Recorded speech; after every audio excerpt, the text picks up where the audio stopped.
simplifying radical expressions, and you're going to answer a few questions after viewing this video. We're going to start with this expression right here, the square root of 27 x to the 5th y to the 8th.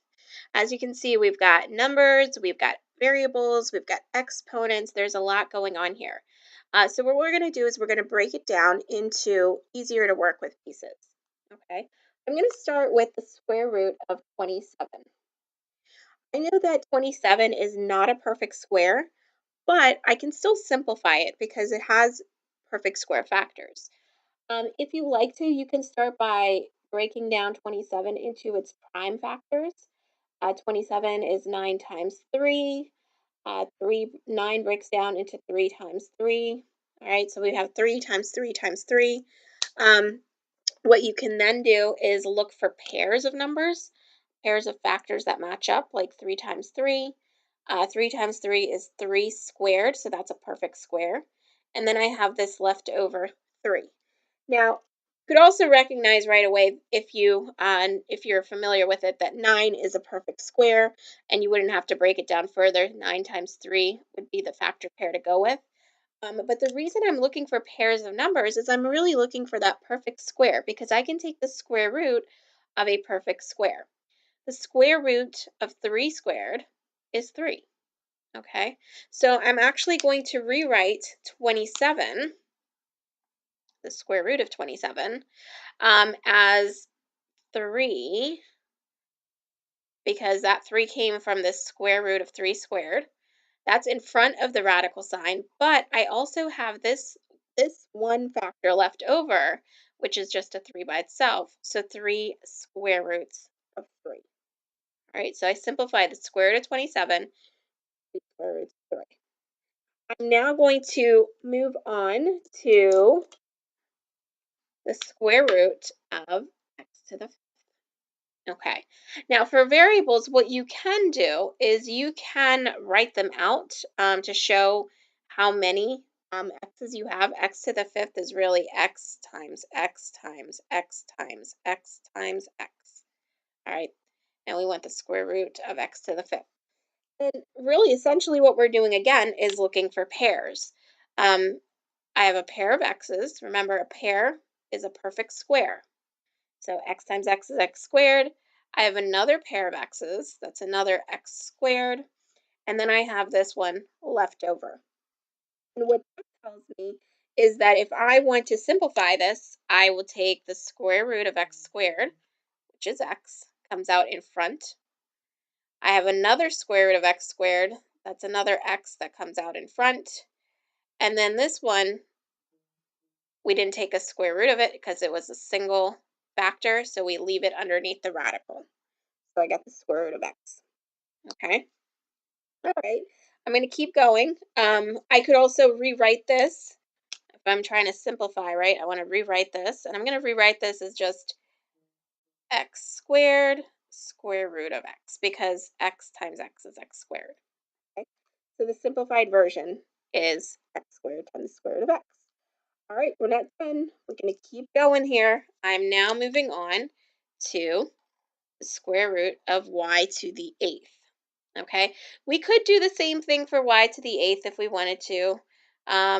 It's a lot of y's though, so y times y times y times y times y times y times y. 1, 2, 3, 4, 5, 6, 7. One more. You can see that this actually gets very cumbersome the more variables you have, or the higher the exponent is. So again, we're looking for pairs, right? I see 1 pair, 2 pairs, 3 pairs, 4 pairs. Remember, each pair is a y squared, or a perfect square, which is what we want. And whenever the square root of a perfect square comes out in front of the square root sign, and in this case, we didn't have anything left over, so we don't have a radical. We just have y to the 4th. Okay, now a shortcut for this I want to show you is that instead of writing out every single variable and then pairing them up, is we could have just divided our exponent by 2, our original exponent. So 8 divided by 2 is 4. I get y to the 4th. 5 divided by 2 for x to the 5th would give me 2 remainder 1. That's why I have x squared in front, and I have 1 left over under the radical. So if you have an odd exponent, you're always going to have something left over. If you have an even exponent, you're not going to have anything left over. Okay? All right, final step is to put everything together, because now we need to rewrite the whole expression. So I'm going to go through and take everything that we got. I had 3 times the square root of 3, x squared times the square root of x, and y to the fourth. Anything that was in front of a radical is going to stay in front of a radical. So 3x squared, y to the fourth. And anything that was underneath a radical is going to stay underneath the radical, and they're going to go together. Okay, so 3 from here, from the square root of 27, and x from here. I didn't have anything left over from the y's, so that's it. So my final answer in simplified form is 3x squared y to the fourth times the square root of 3x. All right. Now we're going to take a look at another example.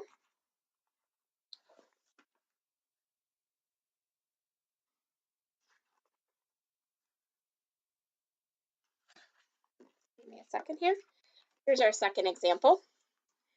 We have 8x cubed, y to the fourth, z to the fifth. Okay, same thing we're going to go through and do, but we're going to try to use that shortcut this time. All right, so the first thing I want to do is I want to simplify the square root of 8. Again, I'm looking at my coefficients first. And if you wanted to break down 8, you can do it right here on the side. 8 breaks down into 4 times 2. If you know that 4 is a perfect square, you can stop right there. If you want to keep going and break it down into prime numbers, you can definitely do that. So we get 2 times 2 times 2. And for this, again, we're looking for a pair. 2 times 2 is 2 squared. That's a perfect square. And then we have 1 left over. So how am I going to write that? Well, I'm going to take the square root of 2 squared that comes out in front, 2. And I have 1 left over that's going to stay underneath the radical, 2. You won't always have the same number in front and inside of the radical. That just happened with the last 2 examples, but it will not always be that way. You can have different numbers. If I had two 2's, that 2 would come out, and if I had like a 3 here, I would have a 3 under the radical. It really depends on how your factors break down. Okay, so the square root of 8 is now simplified, 2 square roots of 2. All right, we're going to move on to the x's. Okay, I have x to the third. I'm going to use the shortcut that I mentioned earlier, and we're going to divide the exponent by 2. So 3 divided by 2 is 1, remainder 1. That means I'm going to have 1 outside of the radical and 1 underneath the radical. The remainder is the one that stays underneath. So x to the first, I don't usually write the 1 there, but it's x to the first times the square root of x. Right? See how quick that was? A lot quicker when you use that shortcut. Okay, we're going to do the same thing with y to the fourth. 4 divided by 2 is 2. There's no remainder because it's an even exponent. So that is just going to simplify to y squared. Super quick, super easy. All right, and then last but not least, we have z to the fifth. All right, so 5 divided by 2 is 2, remainder 1.